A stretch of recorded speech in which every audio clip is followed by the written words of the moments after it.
मुलाकात के आज के संख्या में दोस्तों आप सबों का स्वागत है। आज हमारे साथ हैं असित कुमार जी, जो रांची के जाने माने लेखक हैं। इनका हम अपने स्टूडियो में स्वागत करते हैं। नमस्कार असित जी। नमस्ते। असित जी, लेखनी एक अलग कला है जी। अपना शौक, एक लेखक का जुनून होता है लिखना जी। लेकिन जिंदगी शुरू करने का जो बातें होती हैं वो सबसे महत्वपूर्ण होती है कि शुरू कैसे हुई जिंदगी, लेखन कला से कैसे जुड़े, व्यवसाय से कैसे जुड़े, इन सारी बातों पे आज हम चर्चा करेंगे। सबसे पहले हम आपके बचपन के बारे में जानना चाहेंगे कि आपका बचपन कहाँ से शुरू हुआ। देखिए, मेरे फादर स्टेट गवर्नमेंट सर्विस में थे। अच्छा। रेवेन्यू ऑफिसर थे, तो उनका जगह जगह ब्लॉक में ट्रांसफ़र होता रहा और इसी क्रम में कई जगहों पर मेरी पढ़ाई हुई, जैसे हजारीबाग में, धनबाद में, एक सिमरिया चतरा के सामने एक आप जानते होंगे, आजकल तो नक्सल प्रभावित क्षेत्र है, वहीं पर, वहाँ भी पढ़ाई लिखाई हुई। इस तरह अलग अलग जगहों पर रहना हुआ, लेकिन ज़्यादातर छोटा नागपुर में रहे, चूँकि फादर की पोस्टिंग जो है छोटा नागपुर में हुआ करती थी और विभिन्न स्कूलों में पढ़ाई की। मतलब कोई सर्टेन एक स्कूल नहीं कह सकते कि हम इतने लंबी अवधि तक नहीं, वैसे सही बात है। ट्रांसफर का जॉब होता है तो ये सारी बातें होती ही रहती हैं। तो आप जो है पढ़ाई लिखाई यहाँ हुई, मूलतः यूँ कहें कि झारखंडी हैं। जी जी। और आपने जो अपनी एक किताब भी लिखी, रांची का रूपांतर, वाकई में ये पूरे झारखंड के रांची पे केंद्रित है, विशेषकर रांची पर केंद्रित है। तो हम इस किताब के बारे में भी जानना चाहेंगे कि इस किताब की क्या क्या विशेषताएं हैं। जी जी। देखिए, पहली बात तो मूलतः कि रांची के बारे में उस तरह की पुस्तक कुछ बाज़ार में उपलब्ध है, लेकिन मैं जिस विषय से, जिस तरीके से लिखना चाहता था, उस तरह का पुस्तक, आत्मकथा मूलक भी पुस्तक हैं। कुछ लोगों ने अच्छा काम किया है और खासकर मैं बलबीर दत्त जी का नाम लेना चाहूँगा। बिल्कुल। उनकी किताब तो एक मैंने रेफरेंस कही ली जा सकती है। हाँ, पॉलिटिकल ये में है, बहुत अच्छी किताब है। तो मैंने एक नए एंगल से इसको लिखने का कोशिश किया है। वो कुछ साइंटिफिक, कुछ ये बस ये डॉक्यूमेंटेड, मान लीजिए दस्तावेज मूलक, यही मेरा प्रयास रहा। ये सोचा कैसे आपने कि इसके बारे में, क्योंकि पुरानी रांची, आज रांची काफ़ी बदल चुकी है, आपने पुरानी रांची का जिक्र किया है इसमें, तो सोच कैसे आई इस ओर? देखिए, बचपन से तो आना जाना लगा रहता था जी। मेरी पढ़ाई सेंट कोलम्बस कॉलेज हजारीबाग में हुई, तो यूनिवर्सिटी रांची था, तो मैं आता जाता रहता था और फादर का भी हेड ऑफिस यहाँ पर था, लगातार आना जाना हुआ। तो वैसे ही बस रांची से लगाओ, जैसा मैंने अपने पुस्तक में लिखा है कि जो रांची में बसा उसके दिल में रांची बस गई। बिल्कुल। तो यही हुआ और फिर थोड़ा जर्नलिज्म का काम करते रहा हूँ अपने सर्विस के साथ ही, जो समय मिला उसके साथ कुछ लिखना उखना था। तो वो एक समझिए कि उसी की ये है, परिणति है। जी बिल्कुल। कि आज पुस्तक के आज पुस्तक है, ये है, देखिए आपने तो देखी होगी। बिल्कुल बिल्कुल। और इस किताब में पूरी रांची की बातें हैं, पुरानी रांची को दिखाया गया, फरायलाल को दिखा गया है और आज का फरायलाल, दोनों ही चीज में जमीन आसमान का अंतर है, वो दोनों चीजें दिखाई गई हैं। आपने कहा कि नौकरी के दौरान लिखना पढ़ना भी होता रहा है, तो कहाँ से जुड़े हैं आप? कहाँ से जुड़े हैं मतलब? यानी नौकरी के बारे में मैं जानना चाहूँगी कि आप कहाँ नौकरी करते हैं? मैं steel authority of India limited का एक ये विभाग है, सेल्फ सेफ्टी ऑर्गेनाइजेशन, जी जी, उसमें हूँ जी। और कार्य करता था अपना, और जो समय मिलता था उसमें कुछ अपना। कैसे समय निकालते थे? क्योंकि लिखने के लिए एक कंसंट्रेशन चाहिए, एक शांत माहौल चाहिए। शांत माहौल तो ये देखिए कि परिवार का भी काफ़ी सहयोग रहा जी। कि जब मैं ड्यूटी से लौटा तो वो घरेलू जो पचड़े होते उसमें पढ़ने नहीं दिया जी, उससे बचा के रखा और बस संडे का उपयोग किया फोटोग्राफी वगैरह लेने के लिए, घूमने के लिए। फिर कलकत्ता भी जाना पड़ा, नेशनल लाइब्रेरी गया और उसका कॉलेज स्ट्रीट में, आपको मालूम होगा कॉलेज स्ट्रीट में किताबों की दुकान है काफ़ी। इसमें तो एक बात मैं बोल देना चाहूँगा, कॉलेज स्ट्रीट में जाकर थोड़ी निराशा हुई मुझे। अच्छा, जो उम्मीदें थी और क्या हो गया है कि अब वहाँ पर कंप्यूटर किताब, टेक्निकल साइड का किताब, वो जो पहले वाली बात थी, जो लोग जाते थे कुछ रेयर डॉक्यूमेंट लाने, वहाँ मिल जाएगी ये सोच के। हाँ, इस किताब लिखने के क्रम में मुझे स्मिथ की एक किताब मिली, एक IAS अफसर थे स्मिथ, 1870 के लगभग, उन्होंने लिखा था कुछ ये, वो मिला, जीर्ण शीर्ण हालत में था। लेकिन बाद में जब मैंने उल्टा पलटा तो पाया कि ऑक्सफोर्ड जो है वो पूरा उसी को फिर कॉपी किया है। अच्छा, यानी कि हाँ, वहाँ से ली गई है। वहाँ से ली गई है जी। और फिर वो मतलब मुझे लगा नहीं कि ये कोई अहमियत वाली चीज़ है जी। और बड़ा निराशा उस तरह से हुआ। लेकिन हाँ, नेशनल लाइब्रेरी से मुझे बहुत सपोर्ट मिला, सहयोग मिला बिल्कुल पेपर कटिंग वगैरह में। सही बात है। और लेखक को जब तक मनपसंद चीजें ना मिली वो संतुष्ट नहीं सही होता बात है। सही बात। जब आपने इसमें लिखना शुरू किया, जब इस किताब को लिखना शुरू किया, तो कितनी बार लगा कि कुछ और इसमें शामिल होता तो अच्छा होता? शामिल होने की बात है कि देखिए, डॉक्यूमेंट्स तो मेरे पास और काफ़ी कुछ रह भी गया है, लेकिन पुस्तक है कि कुछ कलेवर को भी सीमित रखना पड़ता है। ज़्यादा बढ़ा दीजिएगा तो लोगों के पास फुर्सत नहीं है उस तरह का पढ़े, तो वो 200 पेज के अंदर उसको मैंने जिस्ट को सिमटाने का कोशिश किया। यही मेरा उद्देश्य था। अन्यथा तो कलेवर काफ़ी बड़ा हो सकता था जी। लेकिन कितना समय लगा इसे तैयार करने में? 2 से 2.5 साल करीब, 2.5 साल समझिए। हाँ, बहुत सारे लोगों का सहयोग भी लेना पड़ा। हाँ, सहयोग भी मिला, काफ़ी लोगों का सहयोग लेना पड़ा है। उसका रिजल्ट ये है। रिजल्ट ये है जी। और कुछ लोग देखिए, वो आज का ज़माना क्या उपभोक्तावादी ये हो गया, दौर हो गया है, खुलकर सामने बोलने से डरते हैं। जी। आप तो देखा जी मीडिया के हैं, आपको तो मालूम होगा, कहीं भी आप कुछ पूछिए तो पहला आदमी को शक होगा कि भाई क्या मंशा क्या है, पीछे की बात क्या है, कहीं हम बोलने के चक्कर में फंस न जाए। समझ रहे हैं, एक नेगेटिविटी जो है बढ़ गई है, वो बढ़ गई है। और बस यही है। और तो देखिए, स्टूडेंट लोग आजकल पढ़ना छोड़ दिए हैं, है ना? जी बिल्कुल। हाँ, पढ़ना छोड़ दिए हैं। आप देखिएगा कि T20 वगैरह जो है जी, उसी में अपने को ये रहते हैं। देखिए, किताब का कोई विकल्प नहीं है। बहुत सही बात है। और जो लोग ये बोलते हैं, एक आप देखिएगा कि किसी को भी आप पूछिए कि भाई आप किताब क्यों नहीं पढ़ते हैं, जवाब होता है उसमें देखिए यंग हैं, ओल्ड हैं, मध्य वयस्क हैं, सब एक ही बात बोलेंगे कि इंटरनेट में सब कुछ मिल जाता है। जी जी, ये बातें सबके मुंह से सुनने को मिलता है। लेकिन आप पूछिएगा, इसका मतलब वो इंटरनेट में उस तरह के नॉलेज के साइट में वो जाते नहीं हैं। समझ रहे हैं, वो बचाव के लिए इस तरह का बात बोलते हैं। बिल्कुल। क्या बात है, आप जाइएगा, देखिए अमेरिका में क्या है, नॉलेज को पैकेजिंग किया है, हर चीज़ पैकेजिंग है, नॉलेज भी पैकेजिंग है।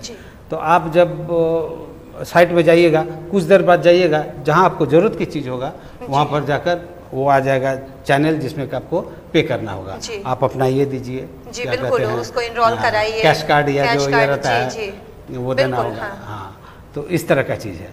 और जहाँ तक है कि जिसने किताब डाला है इंटरनेट में, तो पूरी किताब के लिए आपको पैसा देना होगा, और फिर प्रिंट आउट निकालिए, फिर वही 200 पेज का बात बराबर है, फिर वही किताब आ गया। बहुत सही प्रश्न उठाया आपने कि ज्वलंत प्रश्न है कि आज के जो लोग हैं, चाहे बुजुर्ग हों, युवा हों या बच्चे हों, ये कभी नहीं सोचते हैं कि हाँ, किताबों से दोस्ती सबसे अच्छी होती है। जहाँ वो फिल्मों से दोस्ती करते हैं, बहुत सारी चीज़ें हैं दोस्ती के लायक, लेकिन किताब से सच्ची दोस्त कोई नहीं हो सकते। वाकई में दोस्तों, असीत जी से हम बातें कर रहे हैं, लेकिन हम और बातें करेंगे। यहाँ पे लेंगे एक छोटा सा ब्रेक के बाद असीत जी से हम अपनी चर्चा यूँ ही जारी रखेंगे।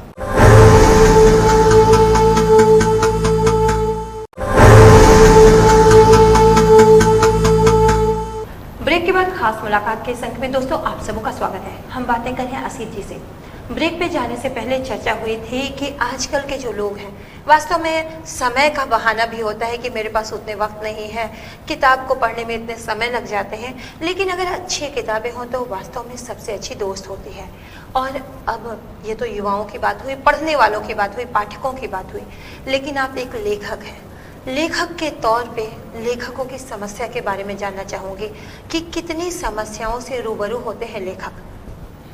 देखिए, लेखक तो एक होता है कि माना जाता है कि बुद्धिजीवी वर्ग के लोग हैं, बिल्कुल, तो पढ़ाई लिखाई से ताल्लुक़ रखते हैं, और वो मार्केटिंग, छपाई वगैरह वो जो है अलग विधा है जी। लेकिन मजबूरीवश जब कोई नया लेखक आता है मार्केट में, तो आप समझ सकते हैं कि राष्ट्रीय लेवल के जो पब्लिशर हैं वो आपको नहीं लेने वाले हैं। आप पहले आप अपना काम कीजिएगा, हाँ। अगर आपकी पहचान बनी तब लोग आपकी किताब खोजेंगे, ये करेंगे।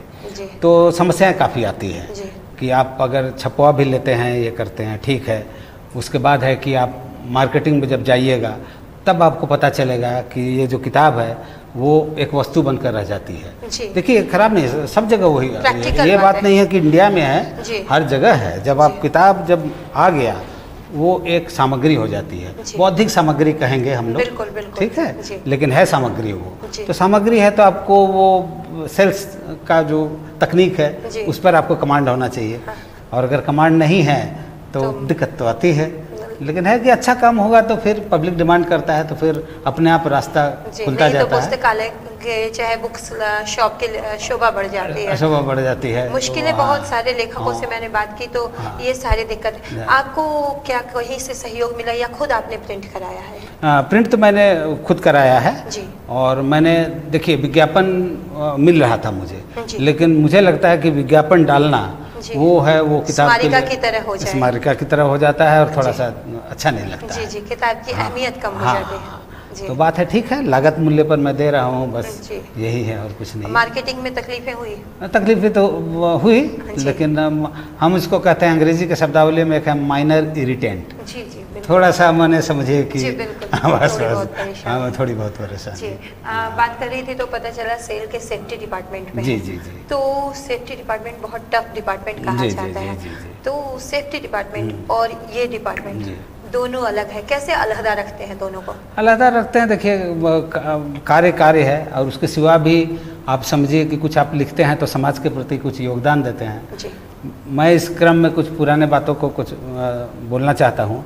देखिए पहले के लोग जो थे वो कुछ अलग काम करते थे और साथ में समाज सेवा कहिए चाहे कुछ अलग देने के लिए दूसरे चीज़ों से जुड़ते थे।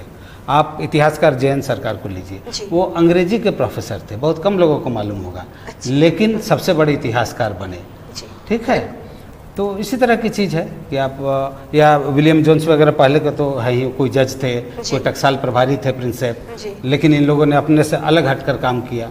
आज भी कुछ लोग हैं, तो इस तरह से करने से वो ठीक रहता है, अलग हट के प्रयास करना चाहिए, तभी तो समाज, आप जो सर्विस में जो कर रहे हैं वो तो कर ही रहे हैं, उसके लिए आपको पे दिया जाता है, आप कर रहे हैं, लेकिन समाज के लिए आप क्या कर रहे हैं? ये बिल्कुल अंदर की इच्छा है, अंदर की इच्छा है कि और ये जारी रखने की भी इच्छा है जी। आगे सहयोगियों का कैसा सहयोग मिलता है, अप्रिशिएट करते हैं वो? अप्रिशिएट तो खूब करते हैं जी।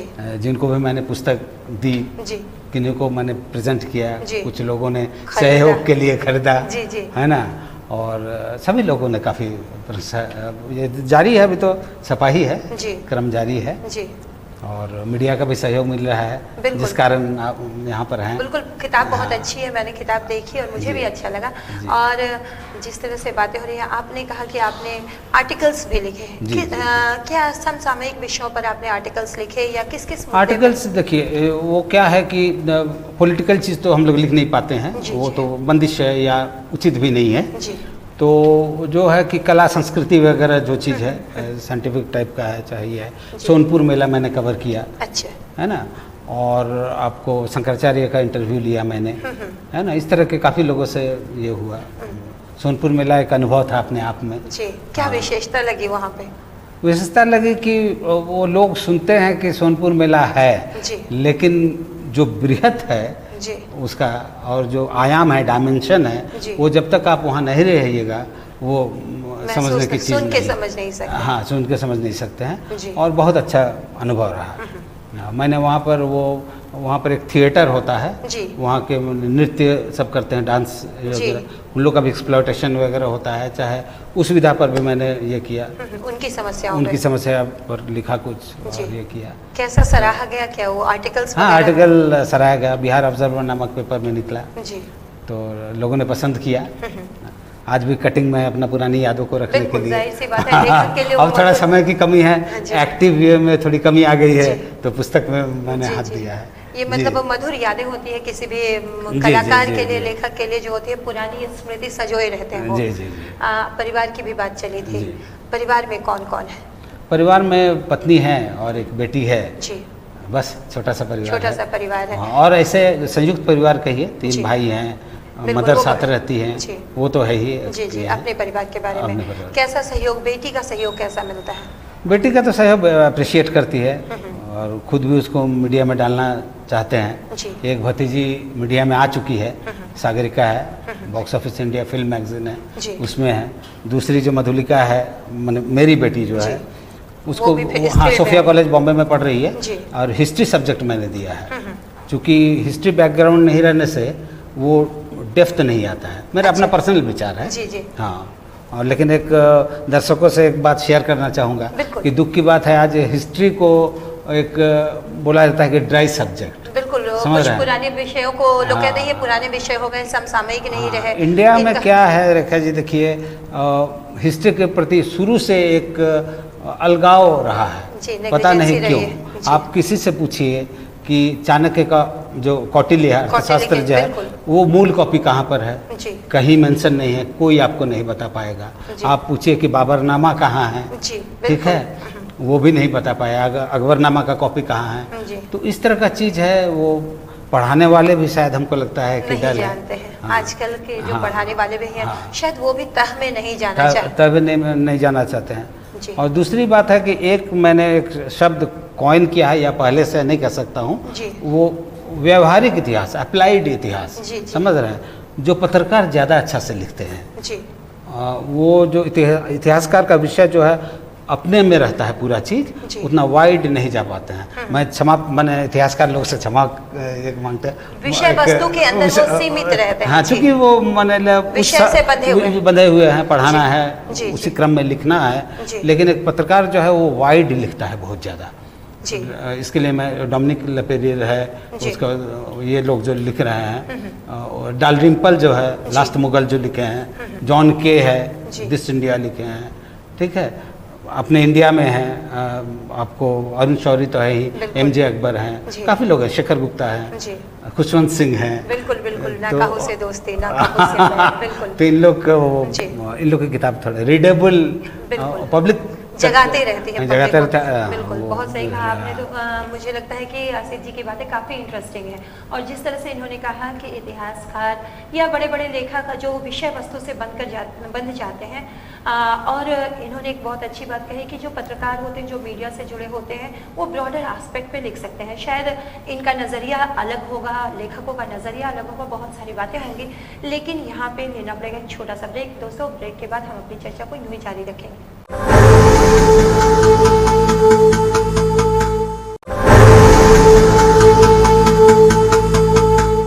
ब्रेक के बाद खास मुलाकात के संग में दोस्तों आप सबों का स्वागत है। हम बातें करें आसिफ जी से।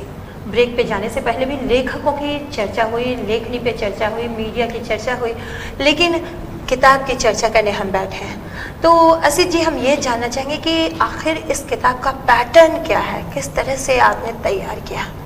देखिए, पैटर्न तो मैंने मूल रूप से 1833 को बेस बनाकर लिखा है, क्योंकि वो एजेंसी रांची तो पहले से था, लेकिन आधुनिक रांची जो इस पुस्तक का मूल विषय है, आधुनिक रांची, आई स्ट्रेस द वर्ड, ठीक है, तो उसकी शुरुआत जो हुई है वो 1833 से हुई है, एजेंसी से बनने के बाद, जब से विल्किंसन आए, थॉमस विल्किंसन आए, तभी से हुआ है।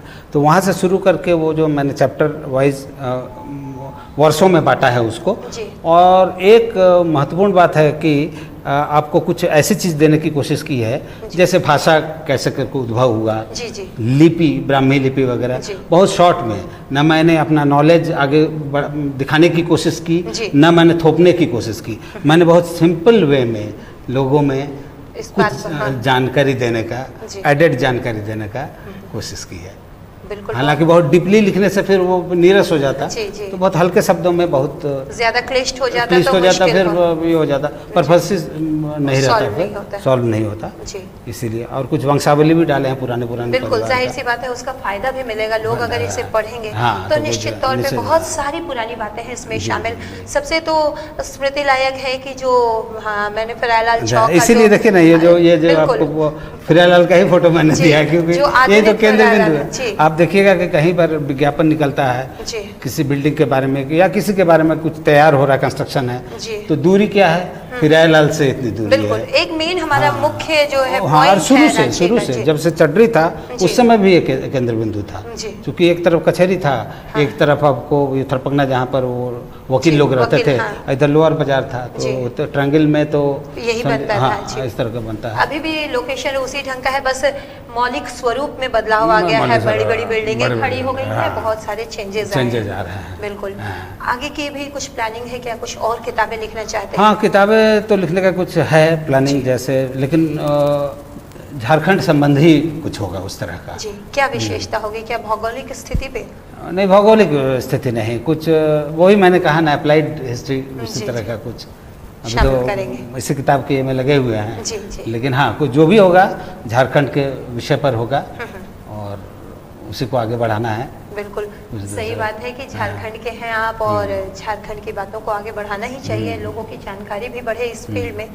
आप भविष्य के बारे में क्या सोच के रखे हैं कि अभी आपकी नौकरी कितने वर्ष बाकी है? 7-8 साल नौकरी बाकी है। उसके बाद का क्या प्लानिंग है? उसके बाद का अभी तो वैसे देर है, लेकिन उसके बाद तो पूरा लेखन में ही जुड़ना है। और आपके पत्रकारिता क्षेत्र में एक पाँव थोड़ा सा तो था ही शुरू से, वो फुल फ्लेजेड आना है। हालांकि तब तक उम्र ज़्यादा हो जाएगा, सक्रियता बनी रहेगी कि नहीं कर सकते हैं, लेकिन है कि मीडिया में तो 20 से लेकर 80 तक और 90 में भी जब तक नहीं आप दिमाग और हाथ चलते हैं तब तक आप रह सकते हैं। गो इनसाइड द ग्रेव, तब तक आप एकदम रहता है, वो सक्रिय रहता है। बिल्कुल। और मुझे भी लगता है कि आप इस फील्ड में लगातार लगे रहें, लिखते रहें, लोगों को जानकारी देते रहें, क्योंकि राजधानी के बारे में बहुत सारी जानकारी लोगों को नहीं है। और जो हमारे यंगस्टर हैं, आप एक लेखक हैं, यंगस्टर्स को कुछ संदेश देना चाहते हैं क्या? संदेश तो यही है कि मैंने जैसे पहले भी आपको कहा कि देखिए, वो T20, वो नाच गाना सब कुछ है, वो तो बहुत ठीक है। ये नहीं है कि आप सन्यासी बन जाए, हिमालय में चले जाए, नहीं। आज भी जो उम्रदार लोग बोलते हैं कि मेरे समय में ऐसा था, ऐसी बात नहीं है। आपके समय जो स्थिति थी, आज भी स्थिति है, ये बदल गया है, आयाम बदल गए हैं, कुछ एनवायरनमेंट बदल गया है। फिर भी इसमें है कि आप पढ़िए ज़रूर, किताब का कोई विकल्प नहीं है, थोड़ा सा भी पढ़िए, रीड रीड एंड रीड, पढ़िए, खूब पढ़िए। बिल्कुल, बहुत अच्छा मंत्र है, पढ़िए और खूब पढ़िए। निश्चित तौर पे जितना पढ़ेंगे उतना बढ़ेंगे, ये पढ़ेंगे तो बढ़ेंगे पहले कहा जाता था, आज भी वही बातें हैं दोस्तों कि पढ़ेंगे तभी बढ़ेंगे। बड़े बड़े जो IAS IPS या जो भी निकलते हैं, शायद उनके पीछे उनकी शिक्षा होती है, अलग अलग तरह की शिक्षा होती है, अलग अलग तरह की लेखनी होती है। तो इसी उद्देश्य के साथ कि आप भी पढ़ें और बढ़ें, असित जी हमारे स्टूडियो में आए, इतनी अच्छी बातचीत की, दर्शकों से रूबरू हुए, इसके लिए आपका बहुत बहुत धन्यवाद। धन्यवाद रेखा जी।